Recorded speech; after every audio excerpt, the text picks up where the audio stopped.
단에게도 치하의 말씀을 드립니다. 우리 교회는 지금 금년도 추수 감사주일까지의 70일간을 감사 고백 70일 기간으로 삼고 지내는 중에 있습니다. 오는 11월을 감사가 만드는 기적의 한 달로 경험하기 위한 여정입니다. 목사님들이 각각의 행사를 나누어 맡아서 본격적인 준비에 골몰하고 있습니다. 그러나 중요한 것은 행사가 아닙니다. 준비의 여정을 온 교회가 어떻게 보내느냐, 거기에 달려 있습니다. 이를 위해서 감사의 일기를 써보자, 그런 제안이 있었습니다. 매일매일 감사의 일기를 써나가 보자는 거죠. 그 제안을 실천하면서 어떤 분은 기억에 덮어쓰기가 자기 내면에서 일어나는 신비한 경험을 하게 됐다, 그렇게 고백을 했습니다. 매일매일 감사의 일기를 쓰려고 하니까 어떻게든 새로운 감사의 제목을 찾아내야 되지 않겠습니까? 그 과정에서 자기 안에 그동안 자리 잡고 있었던 쓴뿌리들, 아픈 기억들 위로 감사가 덮여지는 그런 경험이 생기더라는 겁니다. 그동안 지워지지 않고 있던 어둠의 자국들이 감사의 빛 안으로 사라지며 신비한 치유의 역사를 경험하게 되더라는 겁니다. 그 말씀 들으면서 우리 교회 성도들 모두가 한번 따라서 실천해 보면 어떨까, 그런 마음이 들었습니다.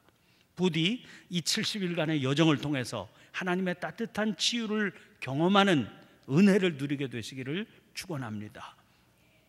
지난주일 저는 레리 오스본 목사님의 당신의 열심이 위험한 이유라고 하는 책을 소개해 드렸습니다.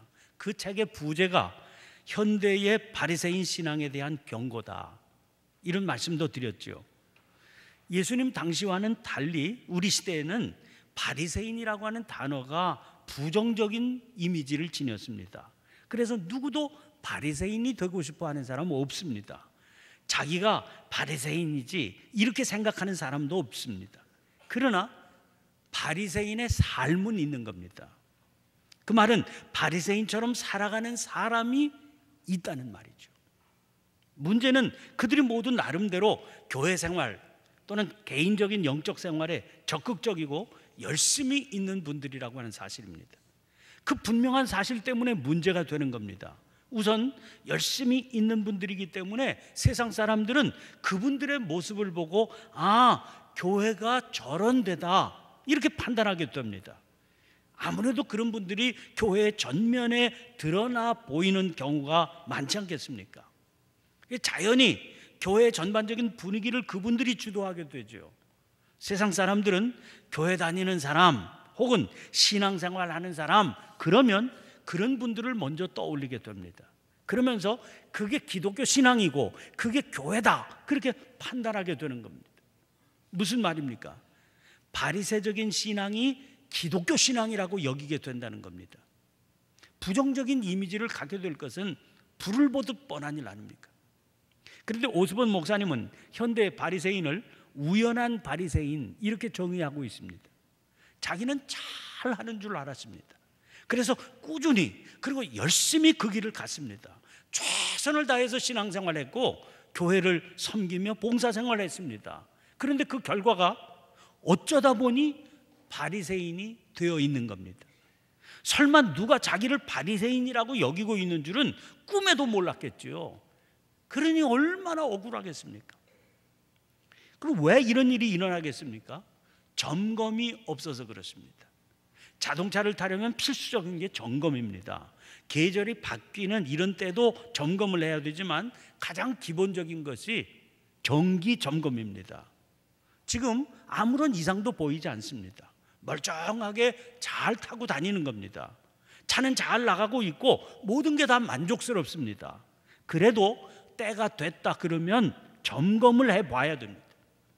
물론 나사풀린 데 없는지, 배선이 느슨한 데 없는지 잘 살펴봐야 되죠. 그렇지 않으면 아까까지도 금방까지도 멀쩡하던 차에 갑자기 문제가 생길 수 있는 겁니다. 그냥 눈으로 살피는 점검도 중요합니다. 기회가 되는 대로 세심하게 살피면 좋지요. 그러나 정기 점검은요, 점검하는 항목이 있습니다. 그 항목대로 확인하면서 조금이라도 이상 징후가 생겼다 싶으면 바로 잡아야 됩니다. 자기 선에서 어렵다 싶으면 전문가에게 의뢰를 해야 되지요. 잘 아는 분에게 물어보든지 아무래도 심하다 생각되면 공장에라도 들어가야 됩니다. 우리 신앙생활 마찬가지입니다. 지금 자기 생각에 아무런 문제가 없어 보입니다. 교회 생활 나름대로 열심히 잘합니다. 영적인 삶에도 기쁨이 있습니다. 자기에 대해서 구체적으로 뭐라고 하는 이유도 없습니다. 그럴 때에도 늘 점검하기를 게을리하지 말아야 됩니다. 그러면 우리들이 살펴보아야 할 영적 점검 항목은 어떤 것이겠습니까? 고린도후서 13장 5절 말씀을 기억해야 됩니다. 너희는 믿음 안에 있는가 너희 자신을 시험하고 너희 자신을 확증하라. 예수 그리스도께서 너희 안에 계신 줄을 너희가 스스로 알지 못하느냐? 그렇지 않으면 너희는 버림받은 자니라. 이 구절의 새 번역은 이렇게 되어 있습니다. 여러분은 자기가 믿음 안에 있는지를 스스로 시험해보고 스스로 검증해 보십시오. 여러분은 예수 그리스도께서 여러분 안에 계시다는 것을 알지 못합니까? 모른다면 여러분은 실격자입니다. 여기 점검 항목이 등장하지요. 예수 그리스도 바로 그분이십니다. 주님의 공생의 기간 중에 가장 많이 부딪혔던 이들이 바리새인 아닙니까? 성경을 보면 주님께서 바리새인들의 어떤 모습을 책망하셨는지 잘 드러나 있습니다. 그런 모습의 징후가 내 안에 보인다 싶은 때가 있습니다. 그럴 때인데도 지금 자기 생각에는 나름대로 잘하고 있다, 그렇게 스스로 여길 수 있습니다. 그렇더라도 그런 징후를 그냥 넘어가서는 안 됩니다. 어떻게든 바로잡으려고 해야 됩니다. 그래야 어쩌다 보니 그렇게 되는 그 일을 미연에 방지할 수 있습니다. 늘 건강한 영적 상태를 유지할 수 있는 거죠. 주님께서 책망하신 바리새인들의 모습 가운데 핵심적인 잘못이 배타성입니다. 마태복음 23장 23절 24절입니다. 화 있을진저 외식하는 서기관들과 바리새인들이여, 너희가 박하와 회향과 근처의 11조는 들이되 율법에 더 중한 바 정의와 긍휼과 믿음은 버렸도다. 그러나 이것도 행하고 저것도 버리지 말아야 할지니라. 맹인된 인도자여, 하루살이는 걸러내고 낙타는 삼키는도다. 바리새인들의 자랑 중 하나가 자기들은 철저하게 11조 생활을 한다는 거였습니다. 박하와 회향과 근채는 우리로 따지면 아주 소량 사용되는 양념 같은 것입니다. 지금 우리식으로 말하면 그저 집 앞에 작은 텃밭이나 베란다 화분에 심어서 먹는 상추 같은 것이라고나 할 수 있을 겁니다. 그러니까 주 수입원이 되는 밀이나 보리와는 근본적으로 다른 겁니다. 그런데 바리새인들은 심지어 그런 사소한 것까지도 아주 정확하고 철저하게 11조 드렸다는 겁니다. 이거 책망할 일 아닙니다. 아주 잘하는 거지요. 그래서 주님께서도 이것도 행하고 이렇게 말씀하신 것 아닙니까? 신앙생활 제대로 하려면 그런 결단, 그런 철저함이 필요하다는 겁니다. 그런데 뭐가 문제입니까? 그들이 그런 사소해 보이는 것까지도 중요하게 여기면서 철저하게 지켰지만 율법에 더 중한 바 정의와 긍휼과 믿음은 버렸다는 겁니다. 저는 주님께서 말씀하신 정의, 긍휼, 믿음 가운데서 특별히 긍휼의 눈길을 돌리게 됩니다. 지난주에 본문 말씀으로 삼았던 그 누가복음 18장 말씀 가운데 등장하는 자기를 의롭다고 믿고 따로 서서 기도하는 바리새인의 기도 때문입니다. 그가 자기를 의롭다고 믿게 한 삶의 내용이 뭡니까? 자기는 일에 2번 금식하고 또 소득의 11조를 드린다 하는 겁니다. 자기 나름대로는 자랑스럽게 여길 수 있고요, 그 자체만으로도 대단한 것임에 틀림없습니다. 그렇게 철저하게 살기가 참 어려운 일 아닙니까? 그러나 주님은 그의 기도에 등장하는 장면을 지적하십니다. 이 바리새인이 뭐라고 기도했습니까? 이 세리와도 같지 아니함을 감사한다고 그랬습니다. 이 세리, 그 사람은 어떤 사람입니까? 자기와 같은 그렇게 철저한 생활 하지 못하는 사람이지요. 그래서 불의한 사람, 하나님의 뜻대로 살지 못하고 있는 사람입니다. 자기와 같은 철저함이 없다는 이유로 이 세리를 업신여기는 그 마음, 거기는 철저한 11조보다 하나님께서 더 중요하게 여기신다는 긍휼이 없지 않습니까? 그가 자랑하는 금식도 마찬가지입니다. 이사야서 58장 6절 7절 말씀 보세요. 내가 기뻐하는 금식은 흉악의 결박을 풀어주며 멍에의 줄을 끌어주며 압제당하는 자를 자유하게 하며 모든 멍에를 꺾는 것이 아니겠느냐. 또 줄인 자에게 내 양식을 나누어 주며 유리하는 빈민을 집에 들이며 헐벗은 자를 보면 입히며 또 내 고륙을 피하여 스스로 숨지 아니하는 것이 아니겠느냐. 하나님께서 기뻐하시는 금식은 행위가 아니라 정신이라고 그러는 겁니다. 그것을 어떻게 이보다 더 명확하게 설명할 수 있습니까? 바리새인이라면 이사야서에 등장하는 이 말씀 모를 리가 없습니다. 그러니 주님의 비유에 등장하는 따로 서서 기도하는 바리새인, 이 말씀 알고 있었던 겁니다. 알았으면서도 이 말씀에 개의치 않았던 거지요. 고의적으로 말씀에 불순종한 사람이었음을 알 수 있습니다. 비유에 등장하는 바리새인에게는 세리를 향한 이 긍휼이 없었습니다. 그와 비교하면서 자기의 우월성을 드러내려는 마음만 있었을 뿐입니다. 긍휼이란 자기 마음의 한 부분을 그에게 내어주어서 그를 받아들이는 태도라고 할 수 있습니다. 하나님께서 원하시는 것은 바로 그런 마음입니다. 그것을 철저한 11조보다, 철저한 금식보다 더 귀하게 여기신다는 겁니다. 그러나 바리새인은 하나님의 그 말씀 철저하게 무시했습니다. 자기의 우월함을 드러내는 일이 그에게는 하나님의 이 분명한 말씀보다 훨씬 더 중요했던 겁니다. 어떻게 그를 주님께서 의롭다고 여기실 수 있겠습니까? 우리가 말로는 교회를 내세울 수 있습니다. 신앙의 바르고 순수함 지키는 일에 철저하고 헌신적인 자세 말할 수 있습니다. 그래서 이렇게 해야 된다, 그렇게 강하게 주장할 수 있습니다. 그러나 그것 때문에 혹시 더 중요한 하나님의 말씀을 무시하고 있을 수 있다 하는 것도 알아야 됩니다. 오수본 목사님이 구체적으로 소개하는 사례가 있습니다. 자기가 목회하던 교회에서 예배 시간에 앉을 자리가 부족하게 됐다는 겁니다. 그렇다고 예배당 건물을 더 짓는 것보다는 차라리 주일에도 불가피하게 일을 해야 하는 사람들을 배려하기 위해서 토요일 저녁에 예배를 한 번 더 드리자, 이렇게 결정했다는 거죠.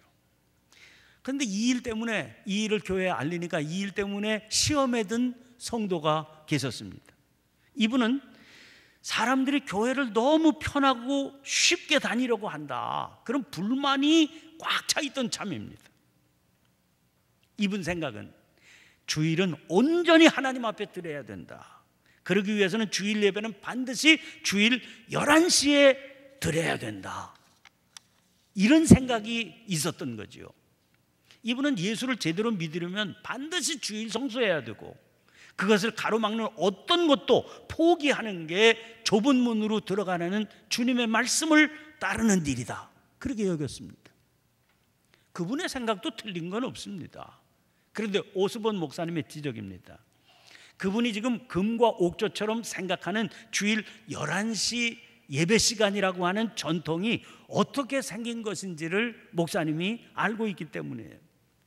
주일 11시 예배라고 하는 것은 교회에 오기 전에 우유를 짜야 했던 시골 농촌 문화의 잔재라는 겁니다. 저도 그 책을 통해서 그 사실 처음 알았습니다. 성경에 무슨 주일날 11시에 꼭 예배 드려야 된다, 그렇게 정해진 거 없지 않습니까? 그러니까 주일 하루를 온전히 거룩하게 지키려는 목적으로 정해진 시간이 아니었다는 겁니다. 오히려 정반대의 이유입니다. 교인들 입장을 배려한 시간이었다는 거예요. 아무튼 그런 것을 따지는 것보다 더 중요한 문제가 여기 있습니다. 마태복음 18장에서 주님은 99마리를 산에 두고 길을 잃은 한 마리 양을 찾아 나서는 목자를 말씀하시지요. 18장 14절입니다. 이와 같이 이 작은 자 중에 하나라도 잃는 것은 하늘에 계신 너희 아버지의 뜻이 아니니라. 하늘에 계신 너희 아버지의 뜻이 아니다, 그렇게 분명하게 말씀하셨습니다. 그런데 이분은 자기 주장을 강력히 내세우기 전에 주님의 이 말씀을 마음에 두었을까 하는 거예요. 그게 문제가 된다는 겁니다. 자칫 잘못하면 우리의 열심에 아주 쉽게 배타성이 깃들 수 있음을 알아야 됩니다. 그 배타성은 여러 가지 조건을 만들어서 예배당 문턱 높이고 울타리를 쳐서 누군가를 들어오지 못하게 만드는 조항이 될 수 있습니다. 그들이 만든 조건이 어떤 겁니까? 그거 자기들 나름대로의 기준입니다. 그런 걸 세워놓고 거기에 맞는 헌신적이고 순수한 믿음의 혈통만으로 교회를 세우겠다 하는 열정입니다. 그게 무슨 잘못인지도 깨닫는 것도 어렵습니다. 그러나 예수님 당시에 유대교 지도자들과 바리새인들의 마음이 바로 그런 마음 아니었습니까? 그들이 주장하는 율법 조문들은 성경의 근거가 전혀 없는 것도 아니었습니다. 그러나 그것을 내세우는 이유가 문제가 된다는 거예요. 누군가를 들어오지 못하게 가로막자는 목적이었기 때문입니다. 이런 배타성은 타락한 인간의 본성에서부터 비롯됩니다. 세상의 모든 집단은요, 그냥 내버려두면 저절로 지독하게 배타적으로 흘러가게 돼 있습니다. 지금 우리 농촌은 급격하게 줄어드는 인구 문제로 심각한 위기에 처해 있습니다. 아니, 누구보다도 그 지역 주민들이 걱정하는 일이지요. 아니, 도대체 마을에서 어린아이 울음소리를 들을 수 없으니 이게 무슨 사람 사는 데라 할 수 있느냐, 그런 탄식이 터져 나오는 중 아닙니까? 그러니까 누군가가, 특별히 젊은 사람들이 자기 지역에 자기 발로 들어와 살겠다고 그러면 그들을 반겨 맞이하고 잘 자리 잡도록 도와주고 또 살펴주는 게 당연한 일 아니겠습니까? 그런데 이런 상황에서 최근에 귀농을 희망하는 사람들이 늘어나고 있다고 하는 소식입니다. 그 중에는요, 젊은 세대들도 많이 포함되어 있습니다. 그러니까 농촌 입장에서는 이것처럼 반가운 일이 어디 있겠습니까? 그런데 지방자치단체의 조사 리포트를 보니까 귀농의 가장 큰 장애 중 하나가 지역 텃세라고 나와 있습니다. 가장 반겨 맞아야 될 사람들이 오히려 담을 쌓고 있다는 거예요. 필요성은 잘 알고 있습니다. 그러나 낯선 사람들이 들어오면 거북한 게 많다는 겁니다. 물론 지역 주민들 입장에서도 할 말은 많을 겁니다. 그러나 어떤 것이 더 큰 가치냐 생각하면 금방 풀릴 수 있는 문제인데 그게 잘 안 됩니다. 이게 우리의 본성적인 배타성이라는 겁니다. 교회는 이런 인간의 본성을 극복하는 역사가 나타나야 되는 공동체 아닙니까? 그게 은혜인 겁니다. 그런데 은혜보다 본성이 앞설 수 있다, 이게 문제입니다. 더구나 그 본성이 하나님을 사랑하고 교회를 사랑한다는 것으로 포장이 되어서 나타날 수 있어서 더 위험한 겁니다. 자기는 그런 배타성을 믿음의 열심이라고 굳게 믿는 거지요. 사실 그게 예수님께 책망들었던 바리새인들 문제 아닙니까? 자기 성찰, 자기 점검이 없이 열심을 내기만 하면 누구든지 그렇게 될 수 있는 겁니다. 어쩌다 보니 바리새인이 되어 있는 거죠. 이게 밖에서 보면 잘 보입니다. 그런데 울타리 안에 들어가 있으면 잘 안 보이게 되어 있습니다. 이게 익숙하기 때문이죠. 아까 자동차 점검 예로 들었습니다. 늘 자기가 타고 다니는 차입니다. 엔진 소리 익숙하지요. 페달 상태 익숙합니다. 어느 날 갑자기 소리가 이상해진다거나 엄청나게 뻑뻑해진다, 그런 경우는 없거든요. 아주 조금씩 소리가 거칠어지고요, 조금씩 뻑뻑해지는 겁니다. 그러니 익숙한 사람은요, 오히려 눈치채기가 더 어렵습니다. 그런데 아니, 내 차 아니냐, 내가 매일 타고 다니는 내가 제일 잘 알지, 고집 피우다가는 큰 어려움을 당할 수 있는 겁니다. 객관적으로 점검을 하는 일이 그래서 중요하게 됩니다.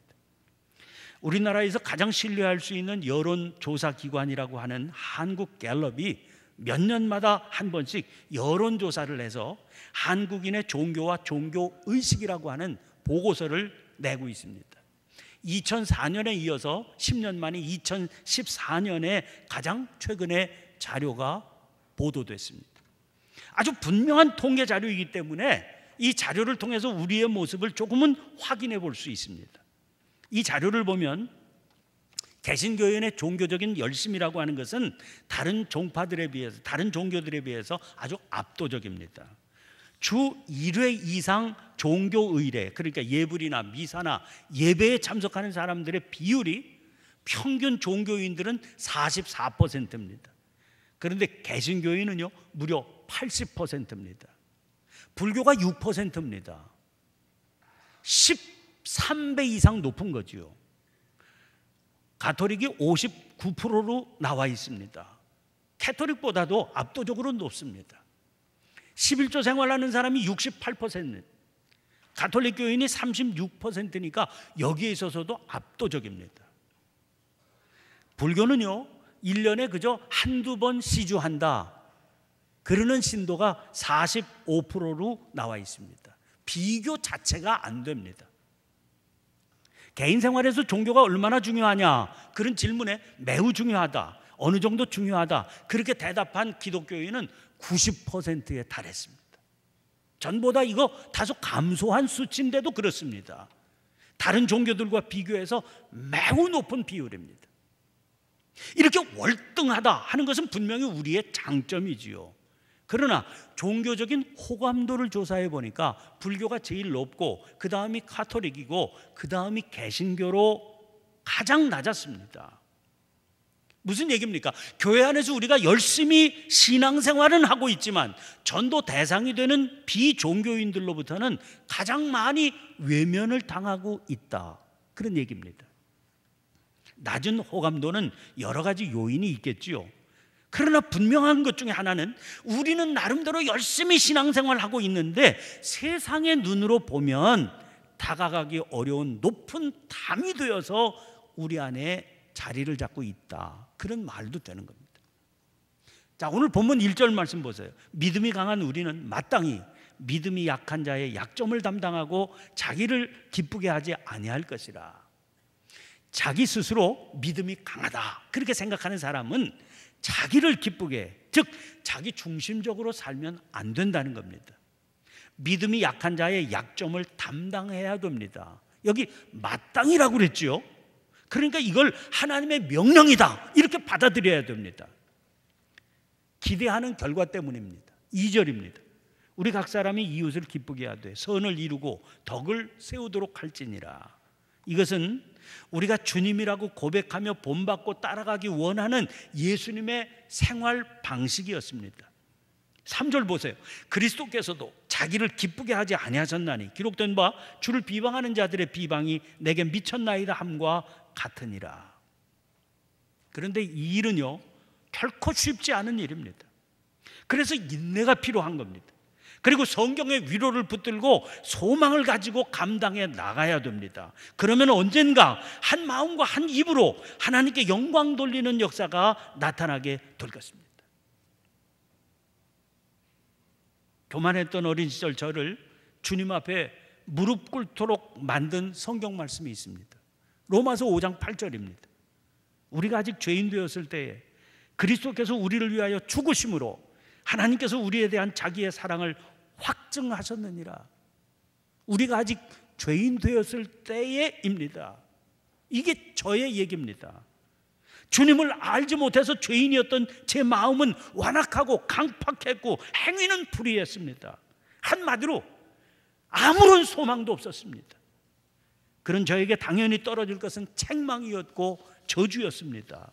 에베소 2장 12절에 그때의 너희는 그리스도 밖에 있었고 이스라엘 나라 밖의 사람이라 약속의 언약들에 대하여는 외인이요 세상에서 소망이 없고 하나님도 없는 자이더니 그랬는데 그게 바로 저였던 겁니다. 그런데 주님은 그런 것 때문에 저를 책망하지도 내치지도 않으셨습니다. 오히려 그런 저를 품으시고 그래서 십자가에 돌아가셨다는 겁니다. 이게 하나님의 사랑이었음을 깨달았을 때 어떻게 그 사랑 앞에서 무릎을 꿇지 않을 수 있었겠습니까? 우리는 누구든지 다 그런 존재였습니다. 그래서 특히 오늘 보면 마지막 7절 말씀을 믿음으로 붙들어야 됩니다.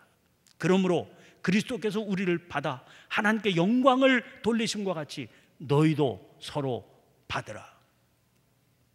우리 안에 본성적으로 자리 잡고 있는 배타적이 되려고 하는 이 욕망을 바라볼 수 있어야 됩니다. 주님의 은혜의 빛 가운데 그 욕망을 쉬지 않고 무너뜨리면서 살아야 됩니다. 그것을 위해 서로 받으며 사는 은혜를 누리며 살아야 됩니다. 그 은혜의 역사가 그치게 되면 우리는 자기는 잘한다고 그랬는데 어쩌다 보니 바리새인이 되어 있을 겁니다. 기도하겠습니다.